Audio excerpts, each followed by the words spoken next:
Kung isa kang TikTok affiliate na hanggang ngayon hindi mo pa rin alam kung paano mag-withdraw ng inyong komisyon, para sa inyo itong video na to. Lalo-lalo sa mga baguhan pa lang, no?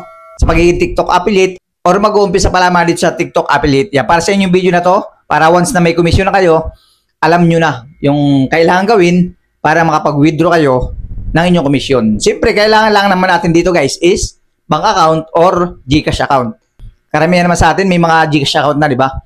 Napakaganda kasi kung GCash, napakadaling ilagay yung GCash number or napakadaling ma-withdraw, no, pag nasa GCash natin. So, halimbawa may GCash kayo guys, i-add nyo lang yon. So yun, bago tayong patuloy, palike naman guys ng video na to. Dahil sa isang like nyo lang, napakalaking tulong na yan para i-recommend tayo ni YouTube. So yun, maraming salamat sa inyo guys. And siyempre, subscribe nyo na rin para lumaki pa tayo dito sa YouTube at makapag-share pa tayo ng mga legit extra income na pilit natin pagkakitaan kahit nasa bahay lang tayo. So yun, huwag na natin patagalin pa. Punta na tayo sa tutorial. Pasok, intro.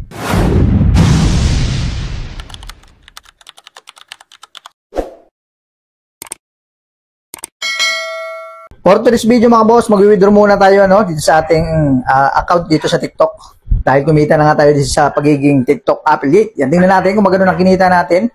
Yan, meron tayong, tingnan natin yung earnings mga boss, 4,439 pesos. Yan, click natin yung withdraw. Napakabilis lang ng withdrawal dito mga boss. Yan, meron tayong bank account dito. Pwede natin withdraw all, pero hindi natin withdrawin lahat yan mga boss. 1,000 ano lang withdrawin natin, 1,300 pesos lang muna mga boss. At may paggagamitan lang tayo. Yan, napakabilis ng withdrawal dito mga boss. Ilagay nyo lang dito yung bank account ninyo or GCash account ninyo. Yan, may tax fees sila mga boss dito na 5.60 pesos, di ba? Napakaliit lang naman yan. Kaya napakaganda mga boss pagka meron tayo ditong kumbaga TikTok, kumbaga nagti-TikTok affiliate tayo mga boss. Napakaganda. Yan, click nyo lang dito mga boss yung withdraw now. At yon, confirm to withdraw. Yan, automatic na yan mga boss. Nasa GCash na natin yan. Ganun lang yan kabilis, di ba? Nasa isang cellphone ko kasi mga boss yung GCash natin. Yan, 3,000 na lang mga boss yung balance natin. At yun, kailangan na lang natin uling mag-upload ng video. Yan kinikita natin mga boss everyday. Di ba? Napakaganda. At ito pa lang naman yung withdraw natin mga boss. Di ba? Simula nung May, yan, naka-withdraw na tayo. Tapos ngayong July, di ba? Kaya sa mga gusto mag-upload dyan, yan, umpisahan nyo na mga boss. So yun, ganun lang kadali guys, mag-withdraw ng komisyon natin dito sa ating account sa TikTok. Yan, sa mga, lalo-lalo na mga baguhan, no, hindi pa rin nila alam. Kaya kung tinapos nyo yung video nito, alam nyo na, di ba? Kung may komisyon na kayo, pwede na kayo mag-withdraw. Ganun lang kadali. Ilalagay nyo lang yung GCash account ninyo or bank account ninyo.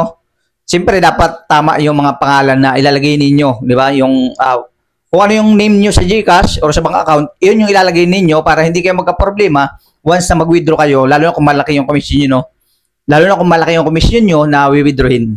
Yan, dapat sure, complete name nyo ang ilalagay nyo para napakabilis lang mag-withdraw, di ba? Kasi sa akin, na-experience ko guys, is 1 minute yata ang pinakamatagal, pero hindi pa, kumbaga, segundo lang, nare-receive ko na agad yung mga, wini-withdraw ko dito sa aking account. Napakabilis lang ng withdrawal. So yung video na pinakita niyo guys is nung July pa yon. Yun yung ating video na hindi pa natin upload. Kaya ito yung in-upload natin ngayon dahil yun yung aking yun yung aking ginawang video na nakalimutan ko lang i-upload. Kaya kumbaga hindi ko na i-share yung kung paano ako naglagay ng GCash account or bank account, di ba? Pero napakadali lang naman ilagay yung GCash account ninyo. Di ba? Kasi makikita naman ninyo doon, add bank, di ba? Ilalagay nyo lang naman yun. Tatype nyo lang naman yung bank account ninyo or GCash account ninyo. Napakadali lang naman. Kaya, kumbaga hindi ko na ipinakita kung paano maglagay ng GCash account. Kasi napakadali lang yun. Kumbaga ipipill up nyo lang and pag nakasave na, matik na yun. I-click nyo na lang, ilalagay nyo lang kung magkano i-withdraw nyo. And yun, click withdraw na. At antayin nyo na lang na dumating sa GCash account niyo. Napakabilis lang guys kasi na-try ko na yan sa 3 account ko.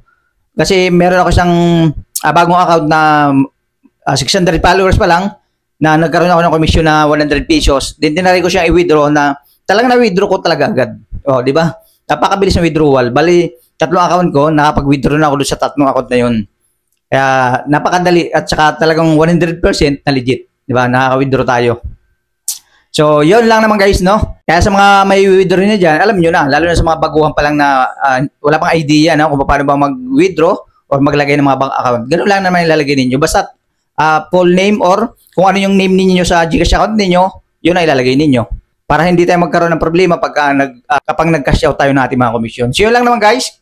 At kung nakatulong sa inyo yung video na to, don't forget to like and siyempre subscribe nyo na. I-hit nyo na rin guys yung notification bell dyan sa baba, no? Para lagi yung updated sa ating susunod na video. Maraming salamat sa panunod nyo guys at kita-kits lang tayo sa next video. Peace out.